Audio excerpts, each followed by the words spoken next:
So my presentation is about 3 essays which talk about materialism and compensatory consumption. The first essay is an essay about materialism, and in this essay I talk about 5 different conceptualizations of materialism that have been very popular in consumer behavior and psychology literature. So there's one by Belt which talks about materialism as personality traits, one by Richens and Dawson, materialism as a personal value. Then we also have materialism as a pursuit of extrinsic goals by Kasser and Ryan. And then we talk about instrumental versus terminal materialism by Trigson, Nehali and Rashford-Halton. And then we have the latest, one of the recent conceptualizations by Shrum and colleagues in 2013, which talks about materialism as a pursuit of identity motives. So the basic thrust of this paper is that what I identify is that the kind of conceptualization of materialism which has been used in literature, that actually determines what kind of impact it has on the well-being of people. So when it is conceived in terms of personality traits or personality values or a pursuit of extrinsic goals, what we find is that there is a negative relationship between materialism and well-being. And this is not surprising because of the way these definitions are. But if materialism is conceived as a means to fulfill identity motives, we take away the part of materialism as being intrinsic to an individual, but is more in the situation, then we broaden the construct and we might have different outcomes from materialism. So materialism is a means for identity construction. So let's say there's a motive for identity construction. So this is the definition given by Shrum et al. One of the motives could be a self-threat given in this situation. I'm feeling not intelligent about myself. Then that motive could give rise to use of material goods, acquisition, use of material goods or relationships or products, which have a symbolic value to that particular situation. And that this kind of materialism could have different consequences on individuals' well-being. If we look at the compensatory consumption literature, that also deals with identity construction. So compensatory consumption is a person is self-threatened and he or she wants to restore that feeling of threat. So they could go and consume a product which is either within domain. So by within domain I mean a person is threatened, let's say, on power and they consume a luxury product which is a status product, or they're threatened on intelligence and they consume a product which is symbolic of intelligence. So this is within domain because the threat and the product are in the same domain. However, it could also be across domain. So if I'm threatened on appearance and I consume intelligence products, so what I'm trying to do is that I'm threatened in one domain, but I'm trying to compensate by saying that I'm good on another domain. So that is across domain. If you look at materialism and compensatory consumption, therefore, both of them are dealing with identity construction. Motive is an identity construction. But ironically, we find that materialism literature doesn't talk about compensatory consumption, and vice versa is also true. So there is a link between the two, which I think this essay is about saying that there is a link. And then the next 2 essays I talk about compensatory consumption, which is materialism of a particular kind. So it's a materialism in a given situation. So essay 2 talks about within domain compensatory consumption. So intelligence is threatened and I purchase an intelligence product. And the impact of such consumption on my self-control. So this essay is motivated by recent research by Lischak and colleagues, 2015, in which what they find is that when people are threatened on particular domains and they consume within domain, that consumption leads to rumination about the threat because the product, according to them, reminds the person of that threat, and that rumination in turn leads to lower self-control. So this is one. But there is other research by Gao and colleagues, 2009, in which they show that when a person who is self-threatened consumes within domain, they are actually able to repair or restore their feelings on the threat domain. So it's kind of contradictory because if within domain leads to rumination about the threat, then it is difficult to argue that how could a person also restore restore oneself on the self. So these findings need to be reconciled. So if you look at the products that these two papers used for within domain compensation, if you look at Gao et al.'s paper, so after threatening intelligence, they gave a product like Newsweek magazine, which is inherently about intelligence, or after threatening competence, they gave a Seiko watch, which is inherently or implicitly about competence. Compared to that, Lishak and colleagues, when they threatened people on intelligence, they gave a product like personal development for smart people, like a book, or genius simple ways to become instantly smarter. Now these are very explicitly related to the threat itself. So here I am distinguishing between products, within domain products which have implicit connections to the threat or explicit connections to the threat. And just to understand it, these are the kind of products I used in my studies. I mean, just a sample. So if, let's say, a person is threatened on intelligence, he could consume a product like Scrabble. Now Scrabble is considered as a product about intelligence. It's about vocabulary, language skills. But if you add a slogan to it which says the smartest mind game, and you give a description which relates it to intelligence, it makes the connection very explicit. On the other hand, you could also consume Scrabble, which doesn't have those explicit connections, but still a person knows implicitly, inherently that it is about intelligence. On the other hand, the third kind of product would be across domain products. So let's say a person is threatened on intelligence, and you give him a product like a greeting card printed by UNICEF, which talks about helping people, caring for children. So it's about benevolence. So that's a different domain altogether. A person could try to boost that domain as well when one domain is threatened. There could be a fourth type of connection, and that is basically no connection. So if I'm threatened on intelligence, I'm given a product that has nothing to do with intelligence, but it also has nothing to do with any other key domain of myself. So my hypothesis in this paper was that self-controlled depletion after within domain compensatory consumption is moderated by the type of connection that the within domain product has with the self threat. So when the within domain compensation is attempted with explicitly connected product, it would reduce, it would deplete self-controlled resources. But when you consume within domain products that are implicitly connected, that doesn't reduce or doesn't deplete self-controlled resources. And the reason is that only within domain products which are explicitly connected, they trigger rumination, but implicitly connected ones don't trigger rumination. So the process is still rumination, as Lishak and colleagues talked about. So in experiment 1, I'm basically showing that there is differential rumination dependent on the type of product connection. So a person is threatened on intelligence or not, it's a 2x3 study. And then they have a forced task in the sense that they're given 3 products which are either explicitly related to intelligence, or 3 products which are explicitly related to, implicitly related to intelligence, or they're across domain products. And then I measure rumination after that with a 3-item scale. And what I find is, as expected, I show that only when the within domain products used were explicitly connected does it lead to greater rumination. But when the within domain products are implicitly connected, there is no difference with the control group, and there is no difference with the across domain products as well. Experiment 2 is about showing self-control depletion as dependent on product connection. And here again, there is a threat to intelligence.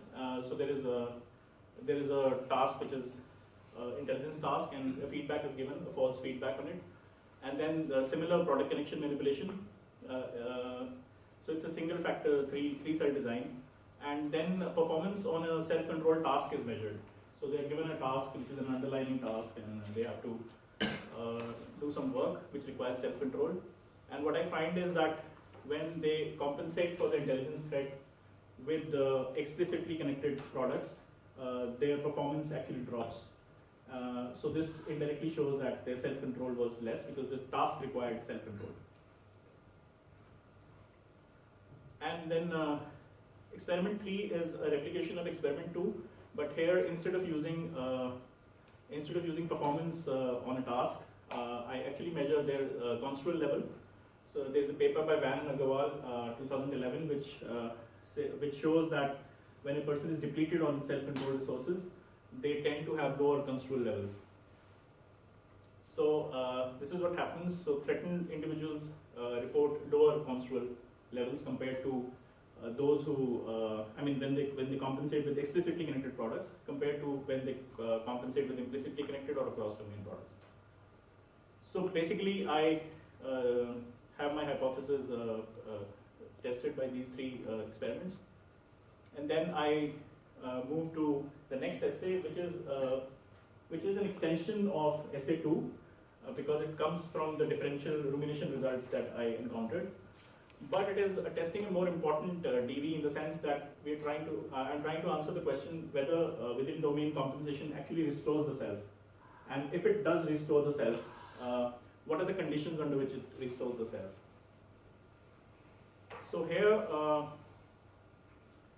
the idea is that, again I'm saying that the type of connection of the product, it determines self-repair.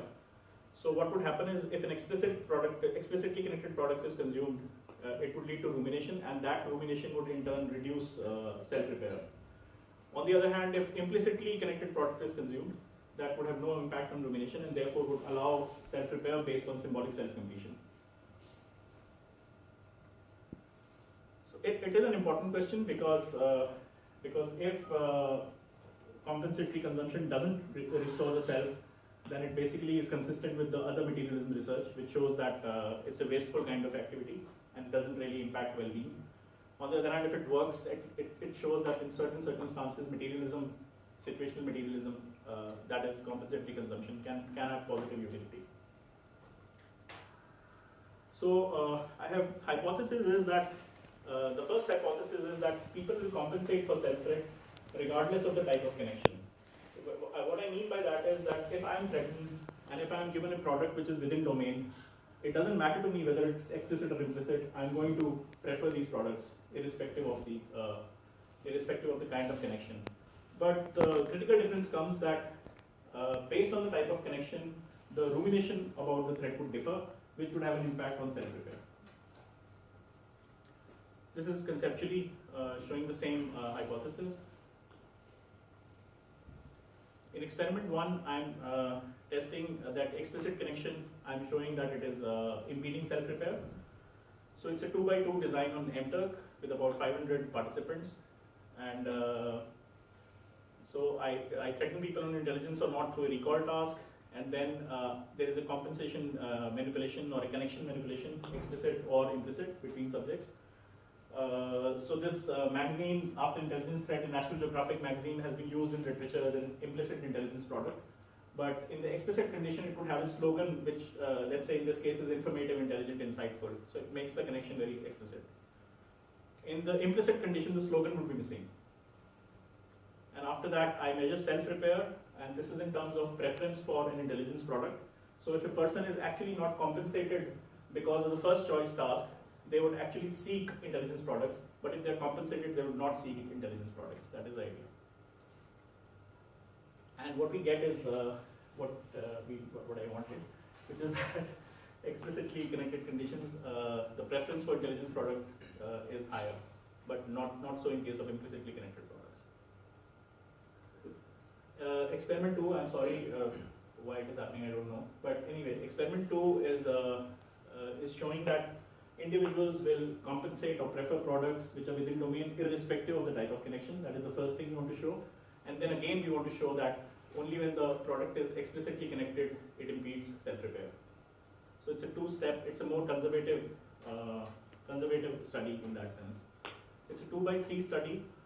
So there's a threat to power or not, and then there is a connection which is implicit, explicit, or there is no connection, unconnected, between subject design and MTurk. So in the after the threat or not, there is a connection manipulation, and in this case, the difference from the earlier studies is that because I want to show compensatory consumption happens irrespective of the kind of connection, I am using willingness to pay instead of using a forced compensation task. So what should happen is if a person is threatened on power, he or she should be willing to pay more for a status product, whether the status product has a slogan which makes it explicit or is without a slogan. On the other hand, if the connection between the product and the self-threat is, there is no connection, like a microwave oven or a simple chair, then the willingness to pay should not differ. It should be the same as a no-threat condition. And after this step, this is the compensation, and a large number of studies have used willingness to pay as a sign of compensation. And so if it really compensates, I measured self-repair after that, which was in terms of preference for power roles and importance of job characteristics in terms of power job characteristics. Again, the logic is the same. If willingness to pay had compensated, the person would not be preferring power role more compared to the control group. So what happens is that when after the threat, we find that willingness to pay is more in the threat condition compared to no threat, in case of both explicitly connected as well as implicitly connected. So regardless of what is the kind of connection, people are willing to pay more. So they are indulging in compensatory consumption. At the same time, products which were unconnected, there is no difference because these products were not related to the threat in any case. And then in terms of self-repair, the explicitly connected compensation, these individuals continue to seek power. The implicitly connected people don't seek power because that was compensatory. On the other hand, those who had unconnected products like a microwave oven, they now have the opportunity to compensate, so they will seek jobs which are more powerful. So, experiment 3 and 4 is testing the process, so it's using the causal chain method. So experiment 3 is essentially a replication of one of the studies in experiment 2, in study 2, which is about that explicit connections would spur rumination, but implicit connections do not. And then in experiment 4, it's testing the link between when rumination is present, self-repair is impeded. So I'm not going through this study because it's essentially the same, except that it's a 2x2 study. In essay 2, it was 2x3 study because I had a cross-domain connection condition. So essentially what it is showing is that explicit connections cause rumination, implicit connections don't cause rumination. And then the second part of the causal chain, and this was a mixed design, so time was a within subject factor.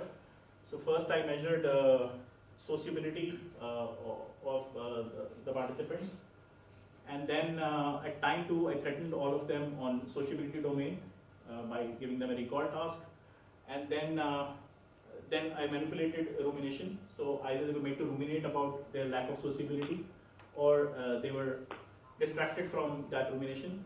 And then I measured sociability again as a time 2 measure. And what I find is that when rumination is present, the sociability measure at time 2 is much lower compared to their baseline. And when the rumination is absent, which is distraction condition, there is no difference in the sociability levels, so they remain the same. So again shows that rumination, when rumination is present, it impedes self-repair. Then this thing came because this paper was in review at JCR, and the reviewers wanted us to do a bit more. So actually they wanted that, is there a condition in which explicit products also could self-repair? So so the hypothesis is that even the type of self-threat that a person experiences, that could differ in terms of being explicit or implicit. So an explicit self-threat is the kind of self-threats that we have used. For example, you give a person a test on intelligence and then you say that you have performed very poorly on that. It's clearly explicitly they have done poorly on an explicit, on an intelligence test. On the other hand, self-threats could be very subtle, very implicit. For instance, if I'm made to write, I'm a right-hander, and if I'm made to write an essay describing how intelligent I am with my left hand, I would be less confident about my intelligence. So these are very subtle ways. I would never know that I feel that way. So that's an implicit kind of self-threat. So the hypothesis is that self-repair via explicit connected products would occur in case the threat itself is implicit. Only when the threat itself is explicit would the self-repair be impeded by using explicitly connected products. So again, it was a single factor study with the explicit, implicit, and no connection no threat condition with 79 participants. So participants were first threatened on intelligence, either explicitly or implicitly, or there was no threat. And then after that, they were provided an explicitly connected compensation made them choose a product which were explicitly connected. And then measure of self-prepare was in terms of waiting for a scenario which was an intelligence scenario versus waiting for a neutral kind of scenario. So how much time they are going to spend on that. And as expected, what was found is that when the scenario is about intelligence, for example, it's a knowledge exhibition, science exhibition, people who had been explicitly threatened and then got an explicit product, they were willing to wait more compared to a person who got who was implicitly threatened and got an explicit product, or was not threatened and got an explicit product. But there was no difference when they were asked how much you were willing to wait for a convenience store, because convenience store does not have a relationship to intelligence. So the question was, does compensatory consumption work? So the answer I have in this study is that if the threat is implicit, the connection of the product doesn't matter. So when the threat is implicit, you can have any kind of product, it should be able to self-repair. On the other hand, if the product connection is implicit, it doesn't matter what kind of threat you have. So if your product connection is implicit, you can have an explicit threat or an implicit threat, it doesn't matter. Only when both the self-threat and the product connection is explicit, there is a problem with self-repair. So in certain circumstances, compensatory consumption, by which I mean within domain compensatory consumption, works, and it shows that materialism under certain circumstances has some positive utility. It also shows that rumination is induced not in case of all within domain compensatory consumptions, but only some. And it also suggests that type of self-threat has a role. Future research could be in terms of whether these effects are short-term or long-term, whether it applies only to situational threats or more chronic self-threats. It could also be in terms of whether status products per se are, so let's say there is a status product and it is explicitly about status. Is it explicitly connected to power, or is it implicitly connected to power? So that question needs to be answered.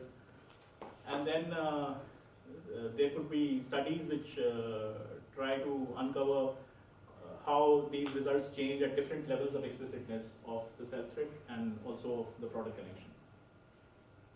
This is all from me. Thank you. Thank you.